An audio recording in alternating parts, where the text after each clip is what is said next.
हनुमंतजी उत्तर देत आहेत. नाही ऐकलं. हनुमंतजी बोला. संसदीय भाषेच्या वापराबद्दल आदरणीय बोंडे साहेबांनी काही मत व्यक्त केलं. हे बघा, निशिकांत दुबे नावाचे यांचे झारखंडचे भाजपाचे खासदार आहेत. त्यांनी या देशासाठी 9 वर्ष तुरुंगात असलेल्या पंडित जवाहरलालजी नेहरू यांच्याबद्दल अत्यंत खालची भाषा वापरली. 1.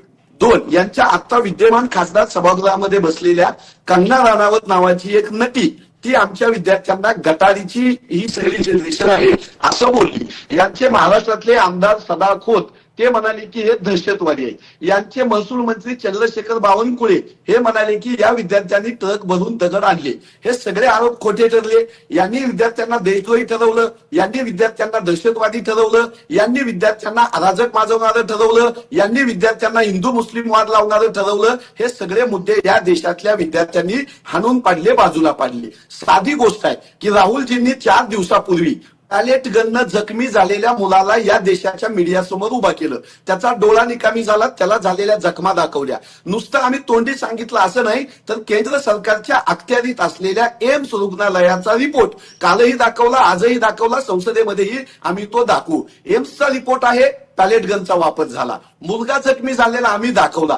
तुम्ही म्हणताय धर्मेंद्र प्रधानांनी राजीनामा दिला. अहो, त्यांचा राजीनामा झाल्यानंतर संसदेच्या दारामध्ये दुसऱ्या दिवशी ते ज्यावेळेस आले त्यावेळेस तुमच्या 46-47 खासदारांनी जसं काही ते युद्ध जिंकून आले, वर्ल्ड कप जिंकून आले, ऑलिम्पिक जिंकून आले असा त्यांचा सत्कार केला.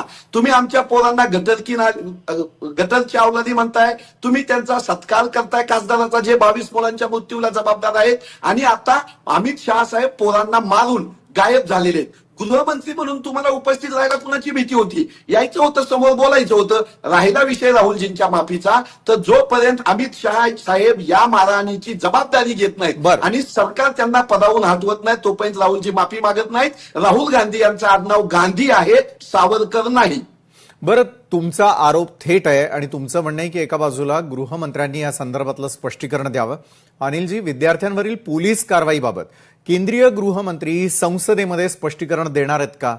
त्याचबरोबर ज्या प्रकारचे आरोप होत आहेत आणि ज्या प्रकारच्या माफीची मागणी विरोधकांकडून होतीये, खास करून काँग्रेसकडून होताना दिसतेय, त्या संदर्भात तुमचा टेक काय आहे?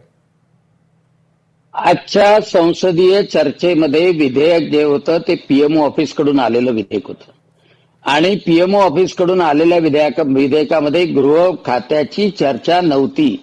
माननीय अध्यक्ष ओम बिर्ला यांनी वारंवार हे सांगितलं की आपण ही मागणी करू शकता की जे काही लाठीमार झाला, अश्रुधूर झाले, कारण की हे या पहिलंच आंदोलन नाही की ज्यावर लाठीमार झाला किंवा अश्रुधूर झाले.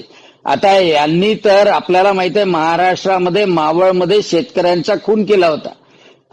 गो हत्येसाठी आंदोलन केलेल्या कृपा महाराजांना तर मारलंच मारलं आणि गायींना सुद्धा गोळीबार करून ठार मारलं होतं, अशी काँग्रेसची परंपरा आहे. आणि सतपात्री महाराजांना, आणि त्यामुळं याची चौकशी झाली पाहिजे. त्यामध्ये कोणी दोषी असला तर त्याच्यावर शिक्षा झाली पाहिजे. कोणी अतिरंजित केलं असेल, गोळीबार केला असेल तर ही मागणी करा, हे अध्यक्ष ओम बिर्ला यांनी सांगितलं.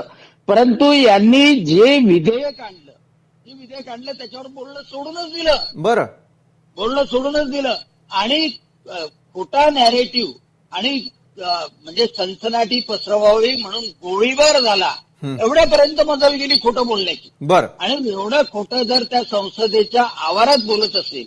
आता राहिलं निशिकांत दुबेंचं. काल निशिकांत दुबे बोलले आणि त्यांनी सांगितलं की मी ऑथेंटिकेट करतो. त्यांनी ते पुस्तकं दाखवलं. म्हणजे जे आहे ते जे काही बोललं असेल त्याच्याशी मी सहमत आहे असं नाही, परंतु त्यांनी म्हटलं की नेहरूजींबद्दल बोलले ते ऑथेंटिकेट करतो. आणि प्रियंका गांधीलाही हे म्हटलं गेलं की तुम्ही ऑथेंटिकेट करा. तर प्रियंका गांधींनी सांगितलं की मला माझं वर्तमानपत्र आहे, तर वर्तमानपत्राचं कधी ऑथेंटिकेशन होऊ शकत नाही. बरं, संसदीय, कारण काय आपली लोकशाही आहे. भारतरत्न बाबासाहेब आंबेडकरांनी हे सभागृह निर्माण केलेलं आहे, ते काही नियमाने चालतं. त्यामध्ये शब्दही वापरायचे असतात तर तेही पण नियमाने वापरायचे असतात. स्वतःच्या मतांनी यांना असं वाटतं की आपण मोठ्या घराण्यातले आहोत. आपल्या आजोबा प्रधानमंत्री होते, वडील म्हणतो लोकशाही मराठी ऐका, पहा, जागरूक रहा.